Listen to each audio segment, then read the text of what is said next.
Hello दोस्तों स्वागत है आपका अपने यूट्यूब चैनल शुभम अड्डा एकेडमी में। दोस्तों आज हम लेके आए हैं आपके लिए समास की क्लास। इसके पहले दोस्तों हमने हिंदी का विकास और वर्णमाला ये दो क्लास कर चुके हैं हम, जिसमें हम हिंदी का विकास और वर्णमाला से जितने भी क्वेश्चन एग्ज़ाम में बन सकते थे यूपी पेट में खासकर, उसको हमने करवा दिया है और एसएससी जीडी में। आज हम लेके आए हैं आपके लिए समास की क्लास। आपके एग्ज़ाम में समास के क्वेश्चन जहाँ जहाँ से बन सकते हैं उसको आज हम लेके आपके लिए आए हुए हैं। ठीक है, ये video SSC GD, UPP, UPSI, PET सब के लिए महत्वपूर्ण है जिसमें हिंदी आती है। तो चलिए वीडियो स्टार्ट करते हैं। हमारा सबसे पहला क्वेश्चन है कि समास का शाब्दिक अर्थ होता है। समास का शाब्दिक अर्थ क्या होता है? संक्षेप। समास का शाब्दिक अर्थ होता है संक्षेप। क्या होता है?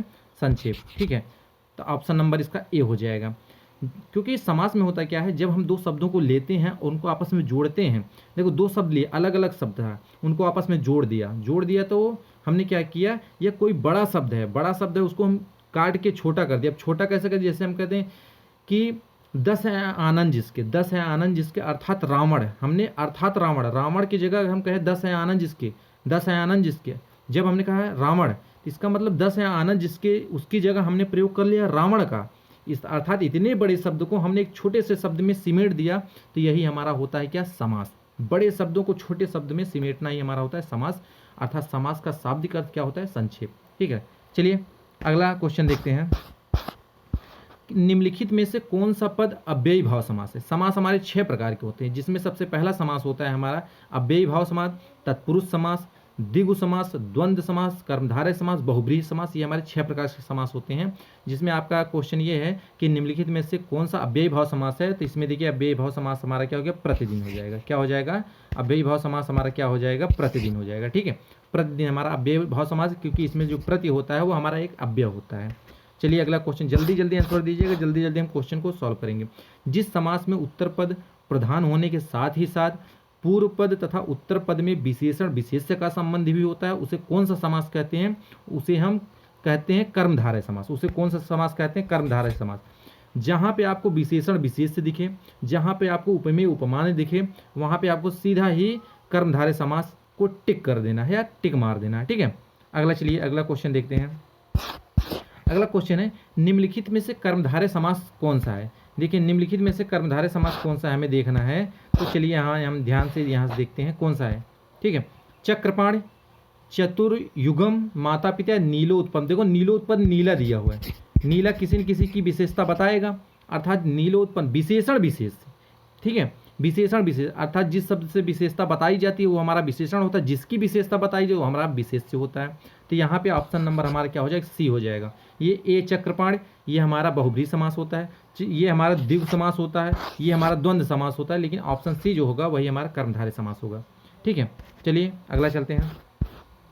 जिस समास के दोनों पद अप्रधान होते हैं वहाँ पर कौन सा समास होता है? तो जिस समास के दोनों पद अप्रधान होते हैं वहाँ पर हमारा बहुब्रीहि समास होता है, क्योंकि बहुब्रीहि समास में दोनों पद अप्रधान होते हैं और ये किसी तीसरे पद को संकेत करता है। ठीक है, तो ऑप्शन नंबर हमारा क्या हो जाएगा? डी हो जाएगा। चलिए अगला देखते हैं। जितेंद्र में कौन सा समास है? जितेंद्र में कौन सा समास में, अर्थात इंद्रियों को जीतने वाला। इंद्रियों को किसने जीता था? मेघनाथ। इंद्रियों को किसने जीते? जितेंद्रिय में, अर्थात इंद्रियों को जीतने वाला अर्थात मेघनाथ। तीसरे को संकेत कर रहा है, तीसरे को जहाँ संकेत करेगा वहाँ पे आएगा बहुब्रीहि समास। ठीक है, द्वंद्व में दोनों पद प्रधान होते हैं। तत्पुरुष समास में कारक चिन्ह का लोप होता है। कर्मधारय समास विशेषण विशेष या उपमेय उपमान आपको देखने को मिलेगा। चलिए अगला चलते हैं। देशांतर में कौन सा समास है? देशांतर में आपका कौन सा समास है? देशांतर में आपका है द्वंद्व समास। द्वंद्व में दोनों पद प्रधान हो, देश और अंतर, देशांतर। ठीक है, अगला चलिए अगला हमारा है दीनानाथ में कौन सा समास है? दीनानाथ में कौन सा समास? कर्मधारय समास होगा, बहुब्रीहि होगा, द्विगु होगा कि द्वंद्व होगा? देखिए दीनानाथ में बहुब्रीहि तो हो नहीं सकता किसी कीमत पे। ठीक है, द्विगु भी नहीं हो सकता। ठीक है, द्वंद्व या कर्मधारय में हमें दो में मारना है, कौन सा है? दीनानाथ। दीन है जो नाथ, दीन है जो नाथ अर्थात दीनानाथ। यहाँ पे हमारा क्या हो जाएगा? कर्मधारय समास होगा। कर्मधारय समास का जब हम विग्रह करते हैं, कर्मधारय समास को जब हम तोड़ते हैं, उसमें आता है जो और के समान, ये दो शब्द उसके बीच में आते हैं, और जिन शब्दों के बीच में ये दो शब्द आ जाएंगे वही हमारा कौन सा? वो हमारा हो जाएगा कर्मधारय समास। ठीक है, तो दीनानाथ में कौन सा समास में? दीनानाथ में हमारा कर्मधारय समास में। कौन सा समास है? दीनानाथ में कर्मधारय समास है। ठीक है, अगला चलते हैं।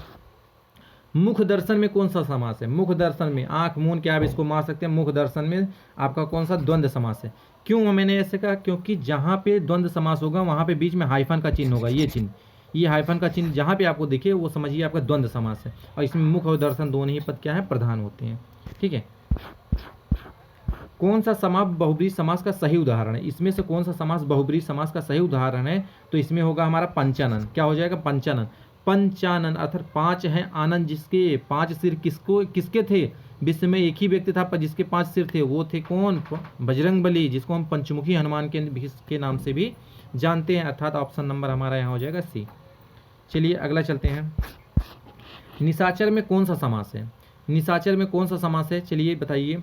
अव्ययी भाव होगा, कर्मधारय होगा, नय होगा या बहुब्रीहि होगा? चलिए बताइए कौन सा होगा, जल्दी बताइए। ए बी सी डी कौन सा होगा? निशाचर। निशाचर का मतलब रात को, निशा मतलब रात, चर मतलब विचरण करने, रात को विचरण करने वाला, जो रात को विचरण करता है उसको हम निशाचर बोलते हैं। और निशाचर रात में कौन विचरण करते हैं? राक्षस लोग। कौन करते हैं? राक्षस लोग। ठीक है, अर्थात निशाचर।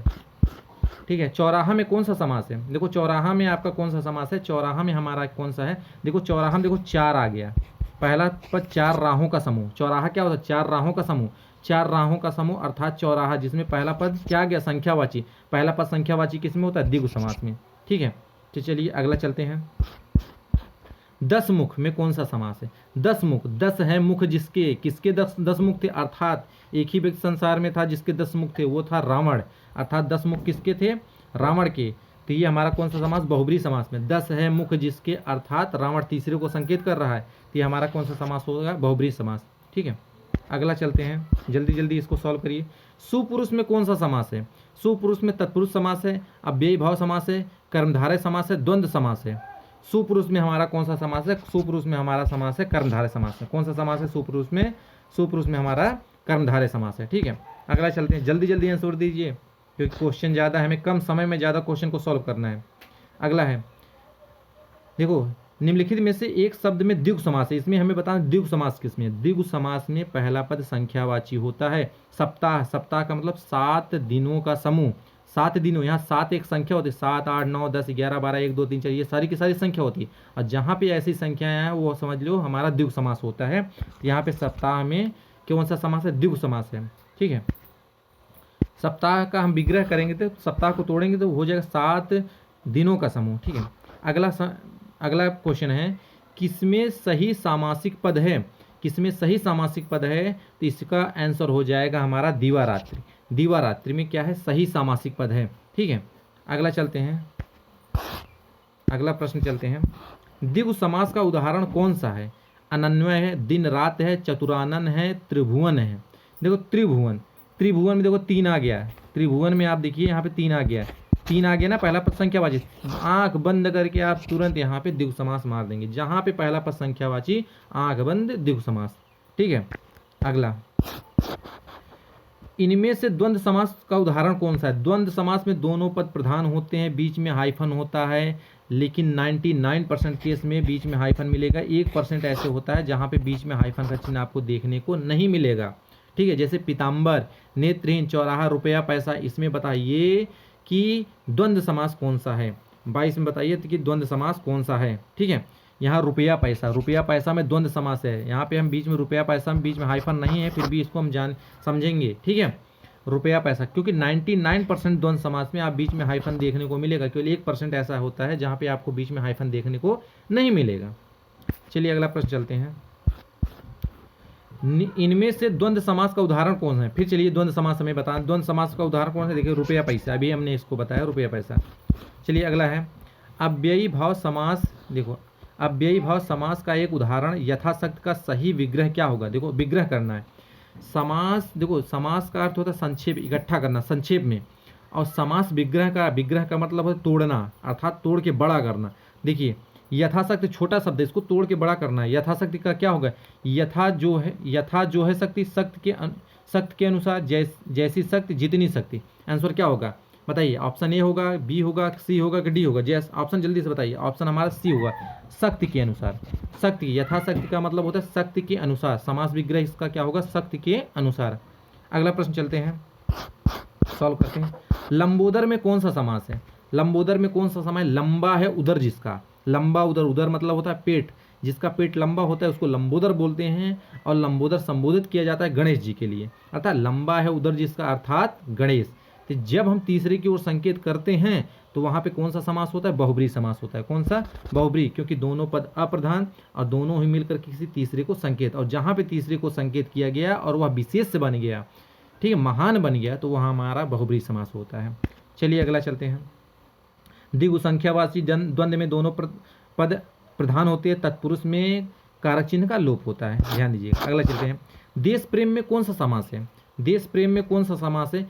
देश प्रेम में देखो, देश के लिए प्रेम होता है कि देश का प्रेम होता है, ठीक है, इसको तोड़िए। अब बेभाव समास ये आपका होगा नहीं, बहुब्रीहि समास ये भी नहीं होगा, द्विगु समास ये भी नहीं होगा। देश प्रेम में हमारा तत्पुरुष समास है। कौन सा समास है? तत्पुरुष समास है, ठीक है। देश के लिए प्रेम, ठीक है, देश के लिए प्रेम, देश में प्रेम नहीं, देश के लिए प्रेम होता है, उसको बोला जाए देश प्रेम। यहाँ पे हमारा कौन सा समास है? तत्पुरुष समास है, ठीक है। देखो, देश के लिए प्रेम, यहाँ के लिए जो शब्द आया है ये हमारा कारक चिन्ह होता है। कर्ता ने कर्म को करण से संप्रदान के लिए अपादान से, ठीक, अधिकरण में पर, संबोधन हे रे में कुछ भी, ठीक है। तो यहाँ पे हमारा कौन सा यहाँ पे समास है? तो ये हमारा अव्यय तत्पुरुष समास है, ठीक है। अगला चलते हैं। परमेश्वर में कौन सा समास है? परम है जो ईश्वर, ठीक है, परम है जो ईश्वर, परमेश्वर में कौन सा समास है? बताइए, परमेश्वर में कौन सा समास है? परम है जो ईश्वर, ठीक है, कौन सा होगा? है जो, और जहाँ पे है जो आए वहाँ पे तुरंत ही कर्मधारय मार दो बिना सोचे, ठीक है। अगला, अनायास में कौन सा समास है? देखो, अनायास, यहाँ पे आपको हम एक बताएंगे, यहाँ पे एक नए समास होता है। नए समास एक प्रकार से ये जो 6 समासों से उससे अलग हम इसको पढ़ते हैं, इसको इसमें कैटेगरी में नहीं लेते, इससे हम अलग पढ़ते हैं।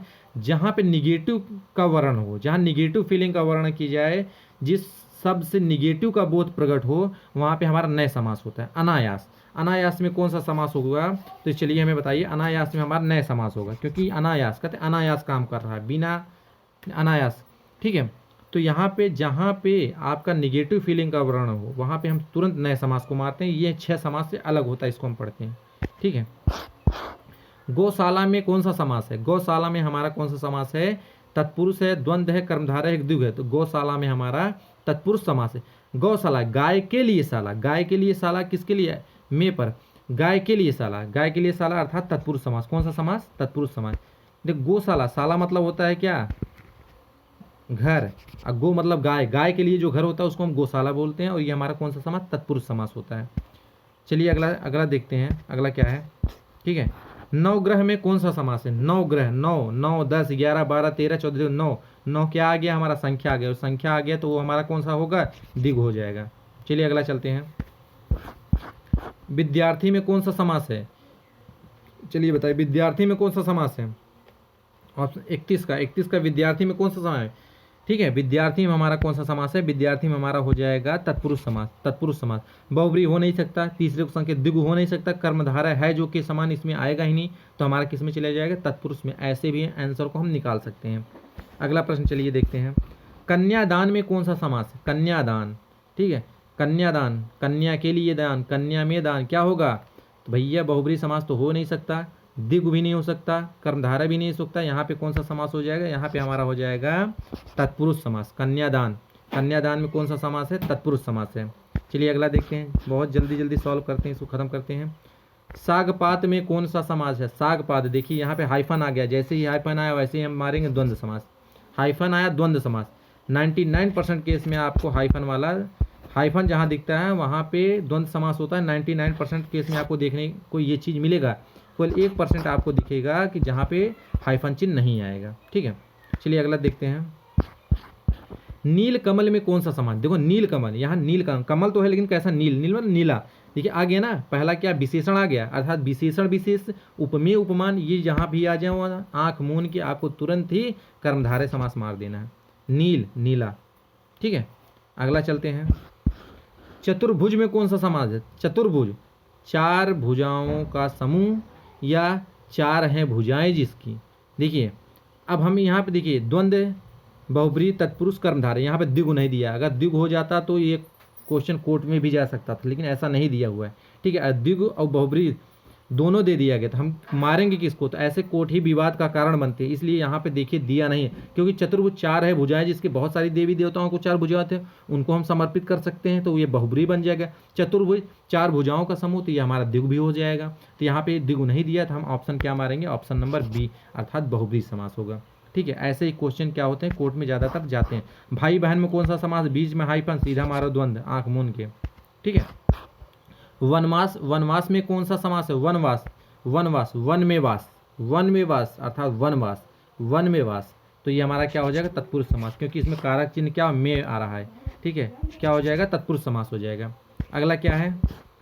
पंचवटी में कौन सा समास है? पंचवटी में कौन सा? पंचवटी होता है 5 वटों का समूह, 5 वटों का समूह पंचवटी। ठीक है, यहाँ पे द्विगु समास होगा कि बहुब्री समास होगा? ध्यान देना, पंचवटी 5 वटों का समूह, 5 यहाँ पे क्या आ जा रहा है? संख्या आ जा रहा है। जैसे ही संख्या आई वैसे हम क्या मार दिए? द्विगु समास हो जाएगा। ठीक है। अगला, पीताम्बर में कौन सा समास? पीला है अंबर जिसका, देखो पीताम्बर, पीला है अंबर जिसका, अर्थात कृष्ण, अर्थात क्या हो जाएगा? अर्थात कृष्ण हो जाएगा। या हम कह सकते हैं पीला है अंबर जिसका, अर्थात कृष्ण हो जाएगा। और पीला अंबर, पीला कपड़ा, तो ये हमारा क्या हो जाएगा? हमारा हो जाएगा कर्णधार है। लेकिन यहाँ पे पीताम्बर का अर्थ लिया जाता है ज़्यादातर श्री कृष्ण से, क्योंकि वो पीले वस्त्र का प्रयोग करते थे, इसलिए इसको हम बहुब्री समास में मारेंगे, क्योंकि इसका आंसर क्या हो जाएगा आपका? बहुब्री समास। पीताम्बर का मतलब होता है पीला है अंबर जिसका, पीला है वस्त्र जिसका। ठीक है। अगला चलिए, नरोत्तम में कौन सा समास? नरों में है जो उत्तम, नर मतलब क्या होता है? मनुष्यों में जो है उत्तम, उसको बोलते हैं नरोत्तम। यहाँ पे कर्मधारय समास, नरों में है जो उत्तम, है जो किस में आ गया है? कर्मधारय समास में आता है।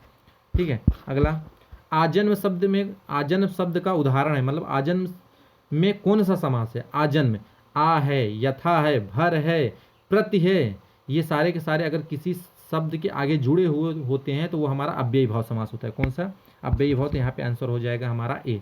अगला चलते हैं, युधिष्ठिर में कौन सा समास है? युधिष्ठिर, युद्ध में स्थिर रहने वाला ही क्या कहलाता है? युधिष्ठिर कहलाता है। युद्ध में स्थिर रहने वाला क्या कहलाता है? युधिष्ठिर कहलाता है। अर्थात ये हो जाएगा हमारा क्या? ऑप्शन नंबर बी, बहुब्री समास। युद्ध में स्थिर रहने वाला अर्थात युधिष्ठिर।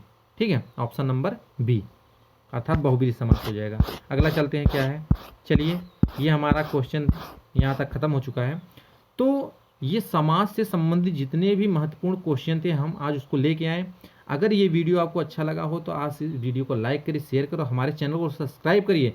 हम आपके लिए ऐसे ही टॉपिक वाइज वीडियो लाते रहेंगे, और हिंदी को हम आपके लिए एक ऐसा सब्जेक्ट बना देंगे कि ये आपके ज़बान पे याद हो जाएगी। तो अगर ये वीडियो आपको अच्छा लगे तो लाइक, शेयर और सब्सक्राइब करिए। धन्यवाद।